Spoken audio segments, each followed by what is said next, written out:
Cindy? Okay nga lang. Papa, hindi sa ganito magbabagong isip ni Mama. Oo nga, hindi po talaga. Basta, magtiwala kayo sa akin. Kabisado ko na yung mama nyo. Ikaw, wala kang kwentang kaibigan. Huwag mo nang uulitin yun, ha? Ha? Ikaw talaga? Pero... Rico, huwag ka na sasama dito, ha? Ha? Sa ginawa niya sa girlfriend mo, bakit kinakaibigan mo pa rin yan? Naiintindihan kita. Alam ko mahirap sa babaeng teacher ang mag-handle ng boys. Pasensya na po talaga. Baka po next time, ready na ako. Sa tingin ko, kailangan ko yung paghandaan mabuti. Mahirap din po sa akin to, vice principal. Ay, paano ba? Ha? Wala kang gano'n ngayon. Pagod ka na magturo dahil sa akin eh. Ha? Hindi na ikaw ang homeroom teacher. Dahil ba sa estudyanteng kagaya ko? Hindi, Simon. Hindi totoo yan. Hindi ikaw ang dahilan. Inis na ako pero hindi ako kumibo. Kaya paano niyo nagagawa sa akin to?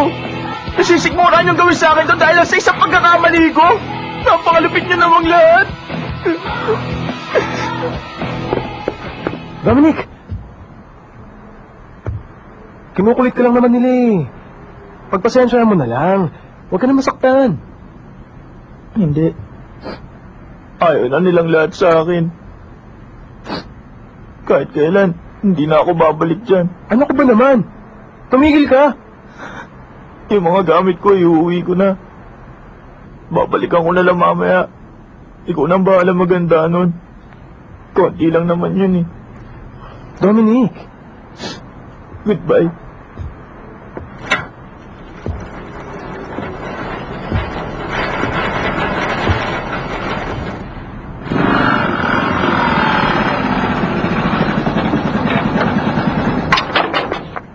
Ibalik mo na to. Maliwanag? Huwag mo na silang sasaktan. Okay. Simon, Bakit? kahit kailan hindi mo ako pinahirapan, huwag mong isipin yon. Marami ka nagawa para sa akin. Tsaka ang sweet mo ngayon. Salamat at nalibang ako, ha? Wala yan. Salamat talaga, ha?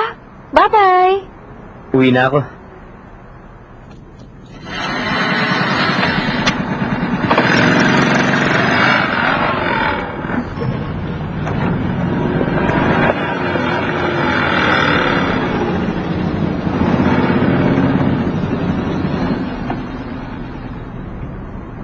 Nga pala, meron pa ako nakalimutan sabihin. Huh? Alam mo ba, isa kang napakahusay na teacher. Totoo yung sinabi ko. Sige ah.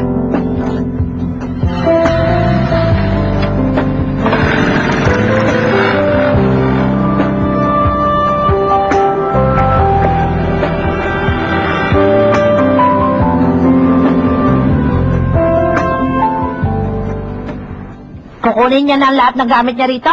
Oo, babalikan niya raw. Nagalit talaga. Ha, puti naman. Teka, ano ba mga gamit niya? Huh? Kay Dominic to? Kay Dominic din? Pati ito kay Dominic? Huh? Kay Dominic ba lahat to?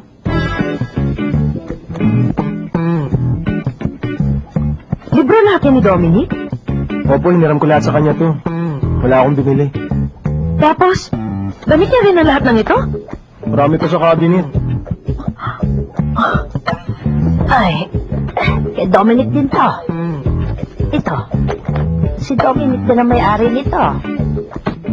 Ay, kay Dominic din pala to. Ay,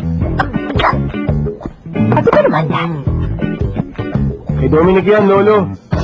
Pati ito? Grabe. Lahat yan gamit ni Dominic? Papa, kay Dominic din ho ang pants na yan. Ah, ito? Oho, pangalan niya yan, no? Kaya ho ba rin yun na ho? Pati ba naman dito pag-aari ng batang yun? Pamira. Oo, pwede na lahat. Bababa na ako. Papa, tulungan niyo po ako rito, oh.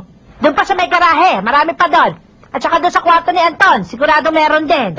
Ay, bang klase? Para na rin tayo naglipat ah. Ay, nako. Ang dami. Ano rin to? Sige ha. Kaya mo lagi mag-isa? Babay na, Rico. Dominic, kung nagbago ang isip mo, bumalik ka lang ha. Welcome ka pa rin sa akin.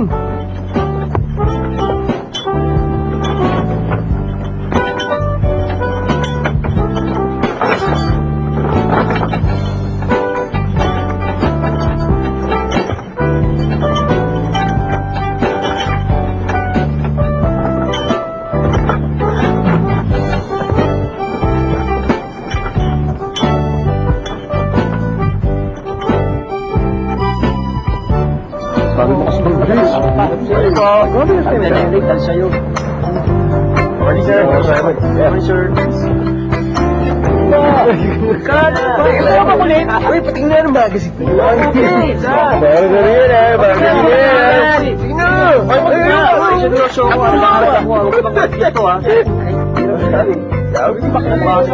Pinatago yan, alam mo yan. Gusto ko yan, sigurado. Ang dali sa lamin ko. Ano? Teka. Talaga sigurong para tayo sa isa't isa.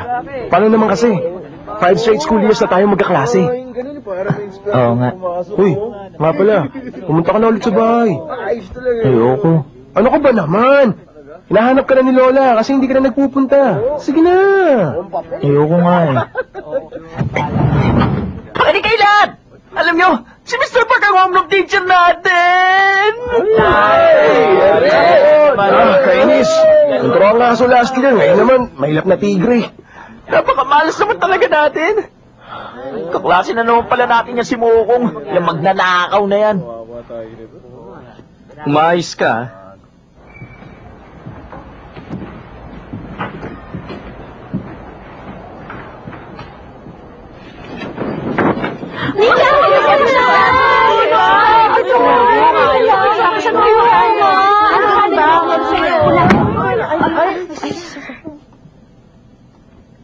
Hindi nyo ba narinig na tumunog na yung school bell, ha? Upo na! Bilis! Oh my gosh! Ba't siya ang teacher natin? Lagot tayo ngayong lahat. Ay. Ay naman. Ba't wala pa siya? Ikaw ko na kaya sa office.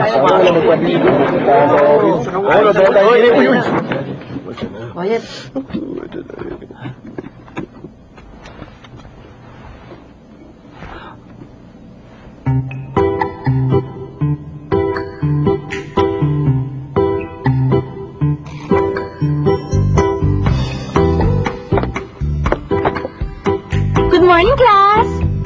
Good morning, ma'am. Uy, mali tayo. Hindi wild tiger. Iyaking kuting.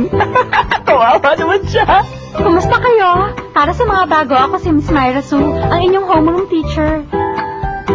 Yung iba, pamilyar na sa akin. Naging teacher na rin nila ako last year.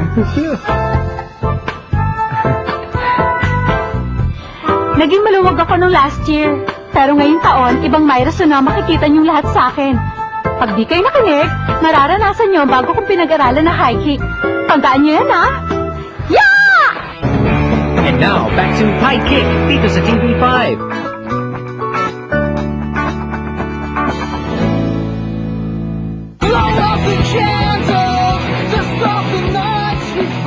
Be influenced by the Chinese. Without a writing system of their own, the Japanese adopted and tailored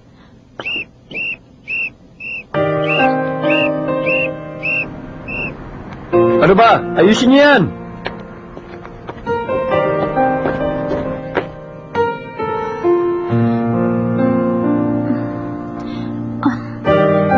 tailored Chinese characters to their own needs, which is shown clearly in the most ancient complete works. Nandito na po kami. Musta? Malapit na maluto ang tanghalian. Sandali na lang yan.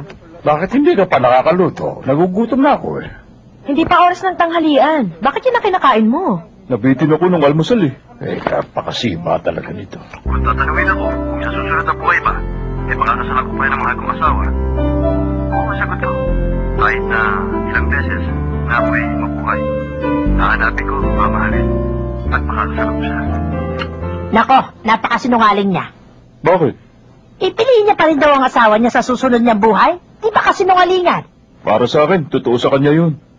Sa susunod ko ring buhay, hanggat maaari, si Remy pa rin. Ha? Eh, paano kung naging lalaki ako sa susunod? Eh di sige, ako naman yung babae. Ako'y para sa'yo, ikaw nama'y para sa'kin. Tayo ay nilikha para sa isa't isa. Ay, ang sweet! Mama, pipiliin niyo pa rin ba si Papa dun sa susunod yung buhay? Ha? Sabi ko, kung si Papa pa rin ba ang pakakasalan ninyo? Ay, automatic na yun. Wala namang ibang magpapakasal dyan, kundi ako lang. Wala magtsatsaga dyan. Aba, mukhang kumpiyansa ka talaga, ha? Ma, pipiliin niyo pa ba si Papa? Tamahimik ka nga, nanonood ako eh. Si John Donggong ang guest.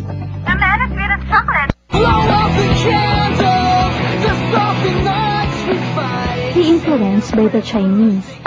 Without a writing system of their own, the Japanese adopted and tailored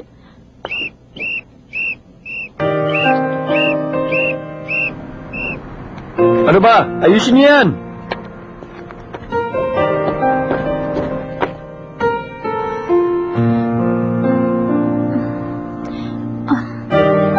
tailored Chinese characters to their own needs, which is shown clearly in the most ancient complete works. Nandito na po kami. Musta? Malapit na maluto ang tanghalian. Sandali na lang yan. Bakit hindi ka pa nakakaluto? Nagugutom na ako eh. Hindi pa oras ng tanghalian. Bakit yun ang kinakain mo?